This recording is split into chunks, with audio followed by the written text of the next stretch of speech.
Welcome to Imperfect Momming. Our children are constantly looking to us for examples. The term role model doesn't quite cut it here. We are shaping their worldview with every move we make. You see, it's not in the lectures we give or moments where we are actively attempting to teach them. It's in the micro movements we make, the unconscious ways in which we navigate life.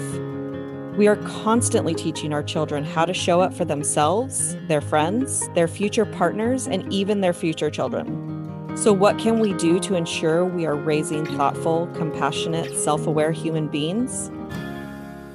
We have to become them ourselves. No one is perfect, but we can still all be better, and it starts with self-healing. Let's get to it.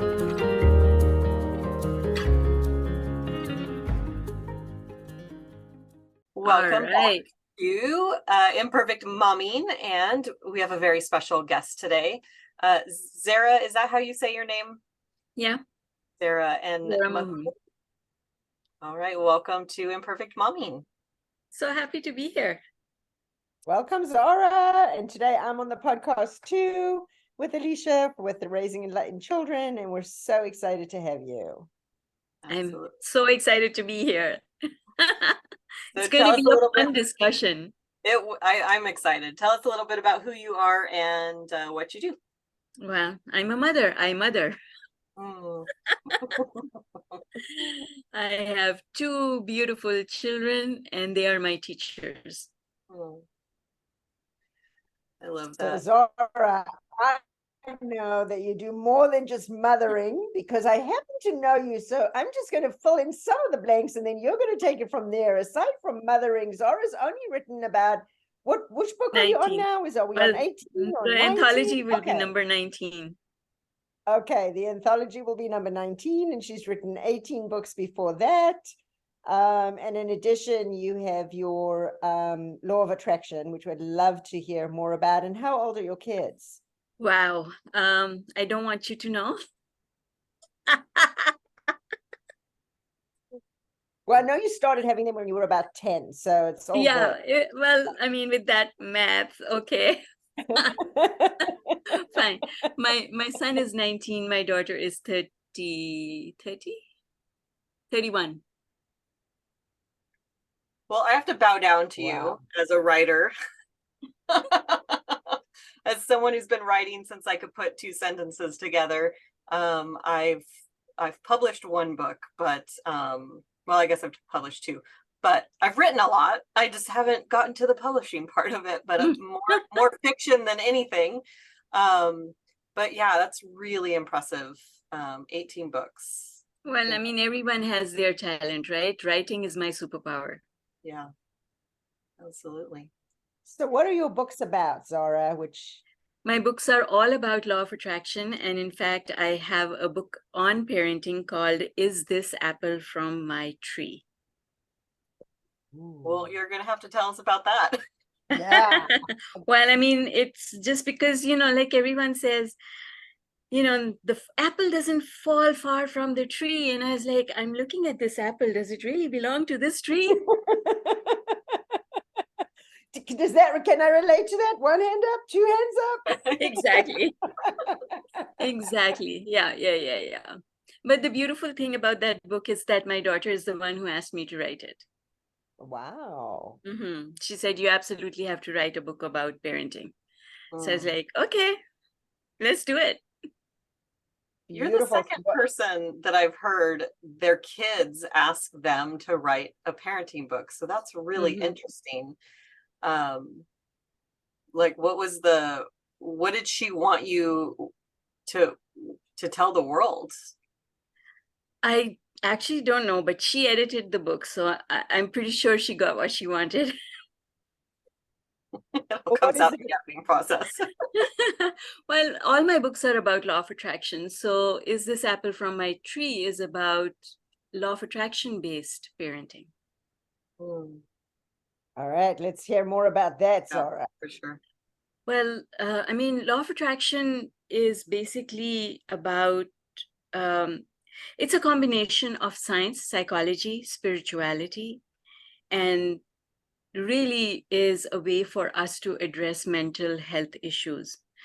And what we want, I think all mothers want, is not to see their children being prevented from anything that they want because of mindset or mental health issues. And so that's what law of attraction is about, is healthy mental health. You got to eliminate stress from your life. And that's what all the strategies are about. And in terms of parenting, we don't want to give our children our belief systems because we can actually hamper them with our belief systems as opposed to helping them. Mhm. And so that's basically all the work that I do is about belief systems and how you process what you are experiencing in the world and what comes out of your mouth. But when you practice law of attraction on a regular basis, you become so sensitive to, should I say this or should I, just stop right there, don't say anything, because I don't want the other person to capture this belief, because beliefs are like viruses. I call them thought viruses. They travel from one person to another and you don't know that you've caught it. And you don't know where you got it from. Sometimes you realize you have it, but you don't know where you got it from. And so there's so much work that we do to locate those negative beliefs so that we can get rid of them. Just a recent example that I can give you of how my mind works is a mother saying, oh my God, my child has grown so much. Pretty soon they're going to be leaving home, going to college. And I'm sad just thinking about it. And my immediate thought in response to that comment was,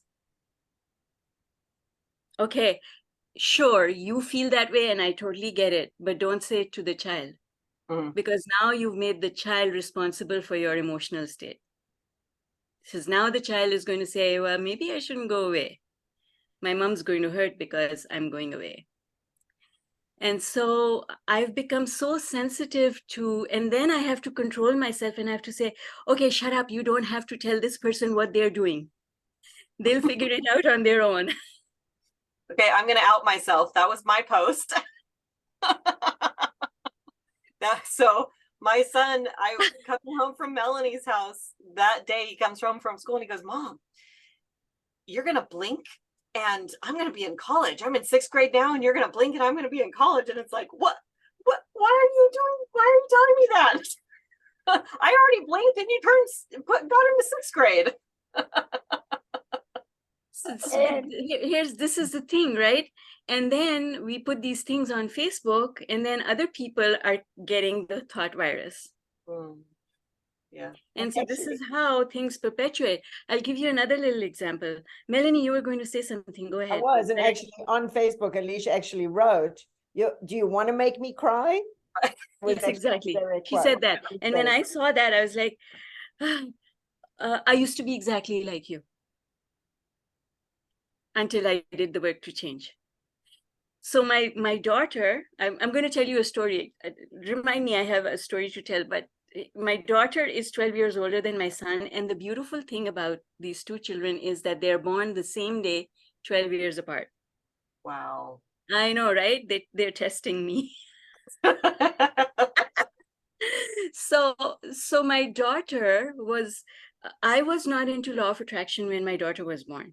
I was in a way, but I wasn't teaching it. I wasn't investigating it. I wasn't testing it.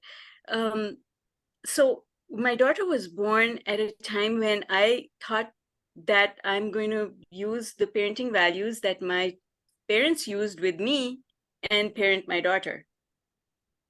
Until I discovered law of attraction, and then my son happened, and now he was parented based on law of attraction. So now I had a problem because I was treating him very differently from the way my daughter was brought up. And she would be like, hang on, Mom. what the hell is going on here? What are you doing? And so I then had to devise a set of strategies to parent her, to reparent her. And so it's been a really interesting journey, and I have so many stories to tell. Oh my goodness.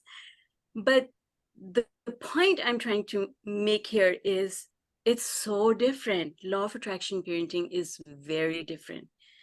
And so we don't even realize when we're passing beliefs on to our children. So the biggest belief that we pass on to our children is, you should care about how I feel. And that is like putting them in shackles. Because then they're not going to do the things that they really want to do, because they'll always wonder, how is my mother, how is my father going to perceive this thing that I'm going to do? Should I really, what does my mother want me to be as opposed to what I want to be? And so I feel that, so what I did with my son was, I decided I'm not going to give him any beliefs. I'm going to let him figure out his own beliefs. Because when children are born, they are powerful. Let me give you, I have so many stories. Now I have 10 stories in my head waiting, one by one. And I want to bring them out. So but this is not my story. It is a story that I picked up, but it makes so much sense. I was reading a research paper about psychology, because psychology is part of law of attraction. NLP, psychology, quantum physics, spirituality, all fit into this thing that we call law of attraction. And so the experiment was run in a school where it was a school up to grade 8. So they had little kids and they had slightly older kids. They got all the kids into the auditorium and they divided them under 6 years and over 6 years. And then someone went up on the stage and they took this beautiful violin and they started playing it beautifully. And then they asked the children gathered there, did you enjoy that? And, like children clapped and whatever. They loved it. Then the researcher said, who would like to come up on the stage and play this violin? In the 6-year and under group, every single hand went up. In the above 6-year group, only 3 or 4 hands went up. And the point that the study made was, by the age of 6, we have become so conscious of what other people think that we don't even want to try something that could possibly be enjoyable, because we're so conscious. And so I became someone who, if I never gave any guidance and I never said no. I said, my child has his own guidance, just like I have my guidance. I have my sixth sense. It tells me what I should do and what I should not do. So he has one too. I'm just going to let him figure out what he wants to do. And it has worked out so amazingly well. He is the most inspirational person. He's very wise. He makes his own decisions. He's confident. He is doing everything that he does. Things just fall into place for him. Like it's like magic. Things always fall into place for him. Now, my daughter is a different story, because there was reworking going on there. And so we've come a long way in fixing the stuff that we'd done wrong in the beginning. So I have 2 very different stories to tell of 2 extremely different situations. So I've been the classical parent, and now I am this law of attraction spiritual parent who's very different. And I can tell you that the results of parenting based on law of attraction, based on spirituality, are so amazing, so satisfying for the parent. Zero stress, zero worry, and the children are just thriving. And I'm so excited that there are other parents who want to learn this stuff, who want not only for their children to thrive, but for them to feel happy and not worry all the time. So I've become really sensitive to language and how people use it, because the way people use language exposes their beliefs. And the thing is, if you become conscious of your own language, which is my starting point, was me becoming conscious of my own language, and then you just start doing this: shut up, shut up, shut up. Don't say that. Don't go there. How can you say that better? Reword that. Don't press send. You know, like I used, and seriously, when I'm teaching law of attraction, I'm on fire. I have so much to say. But if I wasn't talking about law of attraction, you wouldn't hear my voice. Because I only open my mouth when I actually have something to say. Because I know every word I say has an impact on me as well as the other person. And I measure that impact before I offer that word.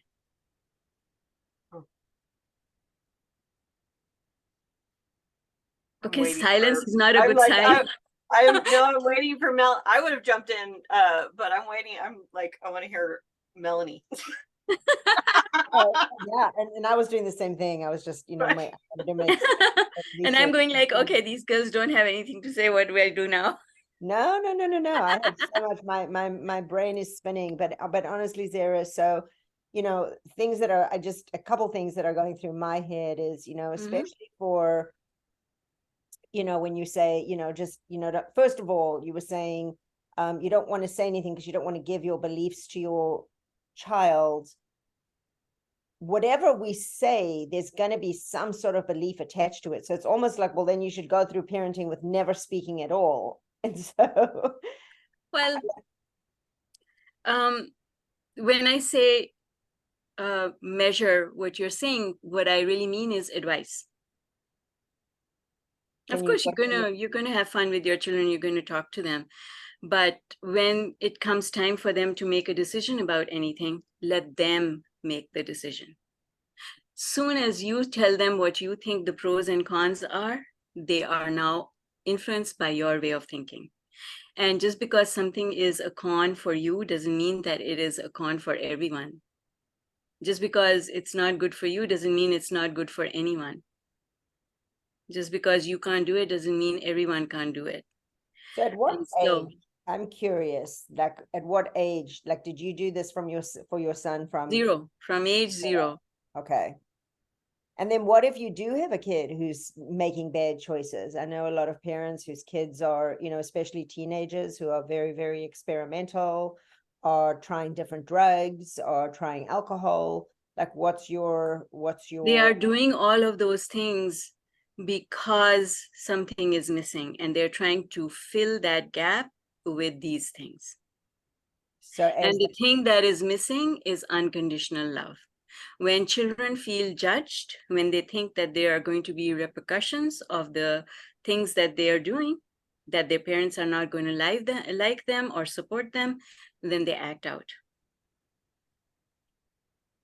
And so once the problem has been created, here's the thing: behave in a manner that a problem is never created. But once a problem is created, then you have to take action, which is very different from, so that's the difference between my two children, literally.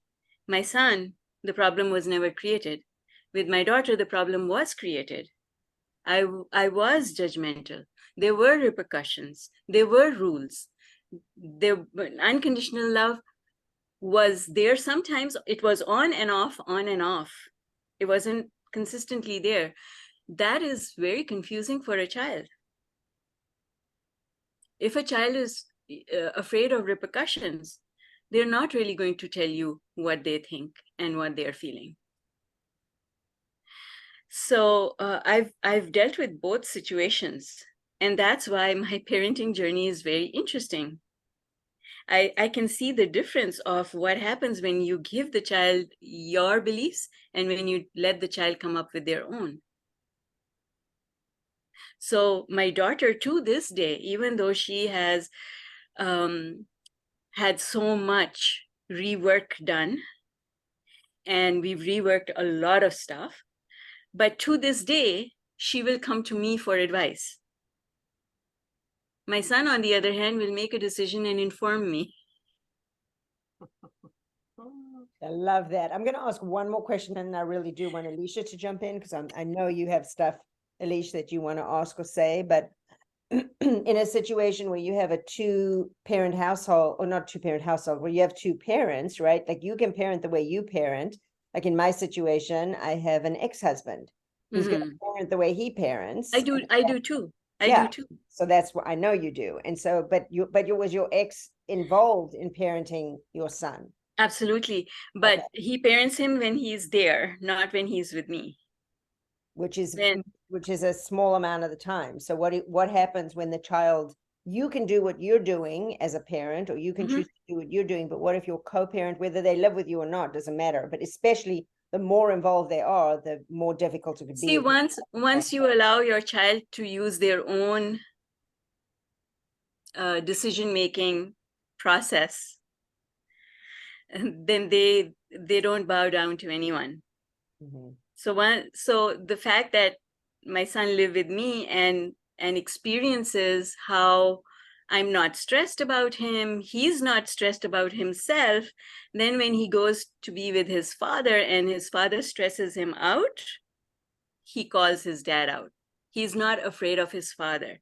The thing that happens when you have a child who is afraid of the other parent, then fear, of course, we know fear is not a good thing, right? So I've empowered my son where I don't have to protect him. I don't have to change him. I allow him to learn how to deal with his own father. Why shouldn't he learn how to? If his father is telling him to do things in a manner that he doesn't like, he has permission. And he is empowered to say whatever he wants to his father. I don't interfere. I never have. I let him make those decisions as well. If he's going to give in to his father, that's his decision. And if he's not going to give in to his father, that too is his decision. And all I do is hear. I just listen. I'm just a sounding board. So he comes back and he tells me all the stories of, oh, this happened, and then dad behaved this way, and I don't understand why he gets stressed. And I don't say a word because I do not want to influence him. It's his life, and that is his relationship. And so in a family where there are two parents, the child has their own relationship with each of those people. And you have to allow that relationship to be what it is. Children are so wise. Children, it doesn't matter what the parent is like. The child can run circles around any type of parent, as long as the child is not afraid. Fear is the thing that creates all the problems. That's when children act out. They don't want control, because the more you try and control them, then control is taking their freedom away. When you try and control someone, you're taking their freedom away. Well, guess what? Nobody wants to be imprisoned. So in my home, there were never any rules. There were no rules for just eat and sleep. I don't care when you do it, but just make sure you eat and make sure you sleep. And those were the only rules. Did you homeschool your son, or Never, you send him to school too? Oh, absolutely. He needs to learn to deal with the world. If I keep protecting him from the world, he will never learn how to deal with it. He has got the best people skills. He has got amazing people skills. I keep saying that's his superpower. He is amazing at dealing with all sorts of people because I've never told him how to deal with anyone. He figures it out on himself, by himself. The more we try and guide them, we don't need to guide them. They are very wise. They were born wise. Let them be wise. My question is, I'm just imagining if you know, obviously, like, we have rules, and if I told Xander, you know, okay, no more rules, you could do whatever you want whenever you want, I don't think he would ever come off of technology.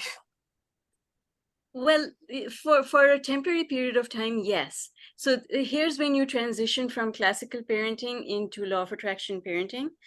The transition is, it's hard. It's just like you know, when you give up an addiction and you go through withdrawal, it's the parent who is going through withdrawal when you make that transition, because they just want to take it away. They just want to shut it down. They just want to send them to their rooms. It's the parent having withdrawal symptoms. But here's the thing. The child has an unfulfilled appetite for something. Once that appetite is sated, they're done. They go back to being normal humans. You're just not letting them satisfy their appetite for something. So then they will go around you, they will go under you, they will go over you, they will go sideways, backwards, because they have an appetite that needs to be satisfied. So just let them have it their way, and they'll be fine. Because at the end of the day, remember, all humans are programmed for success. There's not a single human who is not programmed for happiness and success. Your children can make those decisions. And yes, the transition is very difficult, because I was that parent. Go to sleep now, don't read. And my daughter, I would find her in the bathroom because she's an avid reader. When my daughter was 8 years old, she read the encyclopedia, children's encyclopedia, from one cover to the other cover. She's an avid reader. So I would say, go to bed, lights out, and then she would go into the bathroom, turn the light on, and read. And the thing is, if I just let her be, what's the worst thing that will happen? Is that she'll miss a day or two of school. Who cares? She'll have satisfied her appetite, and then she'll catch up with school. Because she wants to do well at school too. Nobody wants to fail at school. They don't want to fail. No child wants to fail. But if you keep telling them, oh, if you don't do this, you will fail, that's a belief you've given them. You've linked success to something, whereas they can smarten up. Like my son, last night, he had a quiz to do. And it was pretty late, and I said to him, you know, you can do it tomorrow. And he said, no, why should I do it tomorrow when I can do it tonight? And when he woke up this morning, I asked him, so did you get the quiz done? And he said, yeah, done, all good. So the thing is, when you let them make their own decisions, you don't have to monitor them. My son would wake up late because he loved technology. All of them were online. This group of boys, he's been in the same school since kindergarten. I've seen all his friends and him grow up together. And so I don't play video games, so I don't know what's going on, but it seems like you can play online with a whole bunch of people. So that's what they do. The boys and girls get together and they're playing till 2 or 3 a.m. But then I don't care that he's playing till 2 or 3 a.m. In the beginning, he used to not be able to wake up in the morning. And I would just let him sleep. He just slept, and I let him sleep, because to me, sleep is more important than school. A child who gets the sleep that they need is a happy child, can deal with anything. A cranky child cannot deal with sleep, with school. And so I would just let him, he would miss school. He missed school for so many weeks. He missed school until the principal started calling me. And I told my son, when I see the caller display, I'm not taking that call because it's your problem. It's not my problem. You're the one they want, not me. So if your principal has a problem, he's going to call you into the office and you deal with it. So the principal called him to the office and he dealt with it. I don't know what he said. He never told me, and I never asked him. But he kept waking up late even after that. And he kept missing school even after that. But then one day he woke up and he said, he came down and he said, that's it, I'm done. I'm going to wake up on time tomorrow because I am, so this is when he was in grade 10, I think. So he said, next year is my 11th grade, and then I'm going to college and I need to make sure my grades are top notch. So I was like, okay. And then starting that day, he's up. I never have to wake him up. He is up. He's dressed. He's had his breakfast. He's out the door.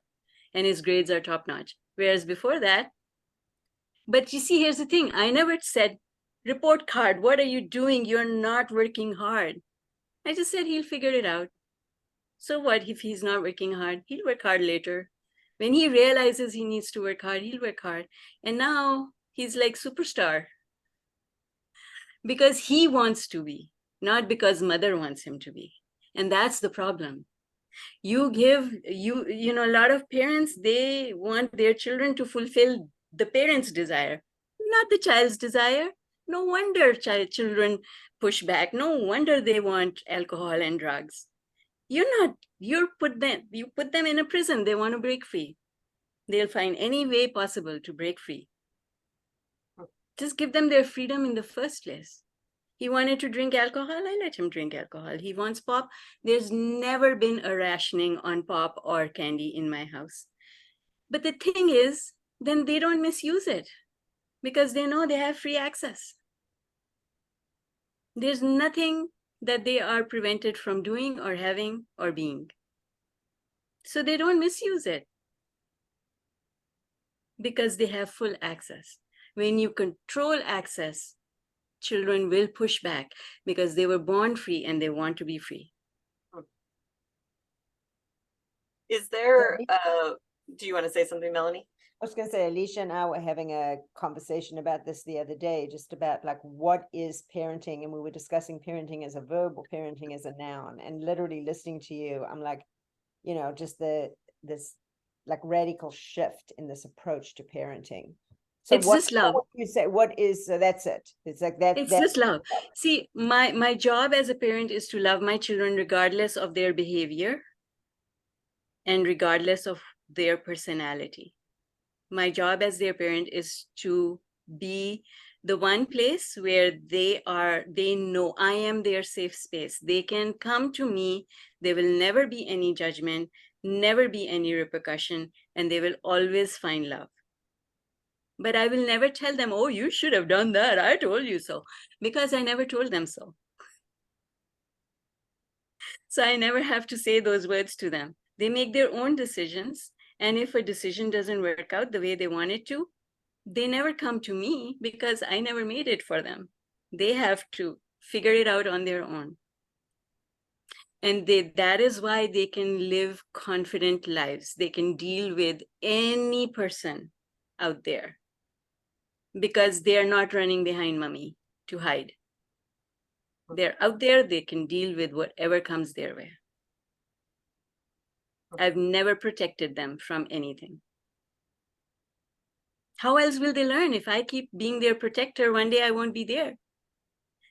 That's one of the reasons why a lot of people have this huge, big shock when their parent makes their transition, is because the parents used to help them with their decision making. Now they're like a boat without a rudder because they've never made any decisions in their life.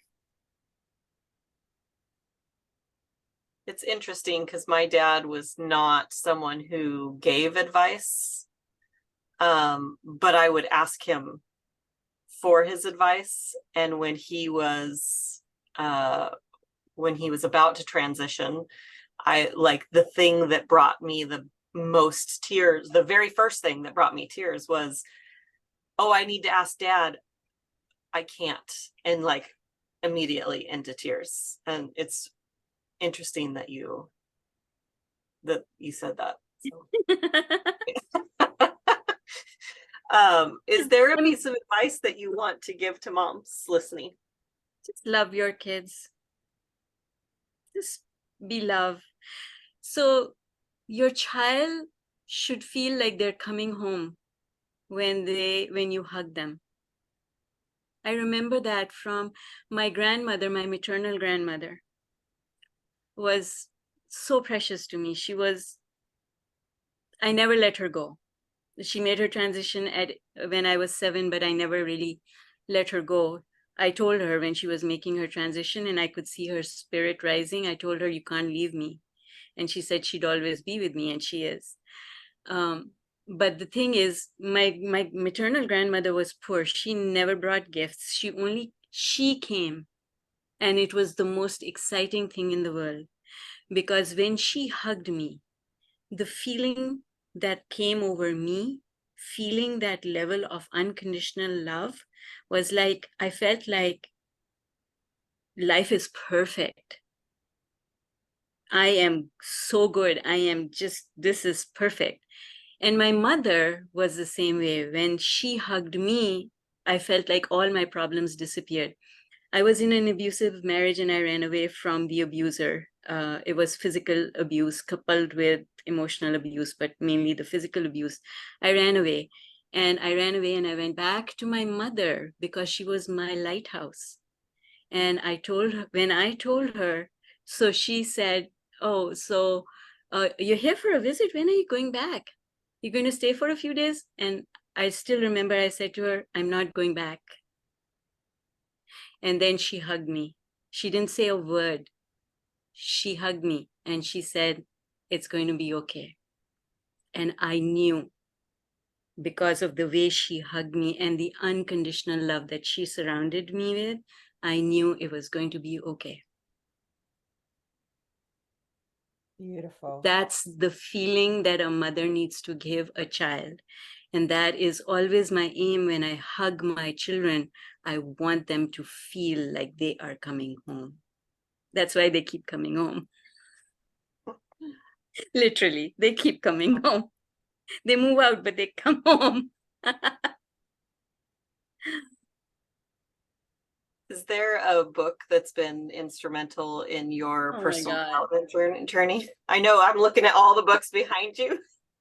This is not all. This is partial physical book library. There's also an audiobook, CD library, MP3 library. I just saw a I couldn't. video that said someone was asking, how do you have time to read all these books as a parent? And the person's like, oh, you mean my book trophy shelf? Like these are just the physical of the audiobooks. Exactly. It's all audiobook. I cannot sit down and read anymore. I have too much to do. So it's all audiobooks, but I couldn't tell you one book, but I can tell you every single book that I have ever read has always given me a nugget that I can incorporate in my life. Books are amazing things. Do you have any final questions you wanted to ask Melanie? No, I'll just comment on that. And I think what I love about that, Zehra, is, when you read all the books, is for me, what I've done when I've read the different books, especially on parenting or even listening to people, that there's some things that resonates for me and feels like it's in alignment for me. And there's other things that don't. Yes. And it's like, keep that nugget and let go of what, and we have to all find our own way. So that was absolutely. That's so true. That was beautiful. Thank you so much for all of your wisdom. But thank you for having me. I'm so happy to be here. Where can our listeners find you if they want to connect with you further? So my website and my handle across social media is my first initial and my last name, Mahoon, so ZMAHOON.com. And of course, from there, you have links to my podcast and my YouTube and my Instagram and my Facebook. So yes. And talking about books, I'm very excited that you invited Alysia and I to be part of the Live, Love, Prosper that's coming out in about a month, and that we're part of that book with you. So we're part of the 19th book. We're excited. Exactly. And that 19th book is powerful because the stories in it are actual real stories. Yes. They are not fiction. And the way the stories are told is amazing, but the lessons that people are teaching from those stories are also absolutely amazing. So precious. I'm so excited. It's been a pleasure working with you, and just the last call that we were on with your guidance in the book was it was magical to me. And you've found a new superpower in helping people develop their story in a way that is interesting to listen to or read. Yes. Well, thank you all for that, because I knew writing is my superpower, but now I know helping other people write is also a superpower. Yes, I'm really excited and very happy. Yes. You have lots of superpowers, my love. Amazing having you on. Thank you. Thank you. Thank you again for being here and pouring into our guests. And we'll be back with another episode next week. And until we meet again, keep healing. Bye, guys. Thank you for tuning in to Imperfect Momming. It's time for us to step up and realize that our power is not in trying to shape our children. Our power lies in shaping ourselves into the people we want our children to model themselves after. Don't just do it for your kids. Do it for yourself. When you become a more self-aware, compassionate, and confident person, you and everyone around you benefit.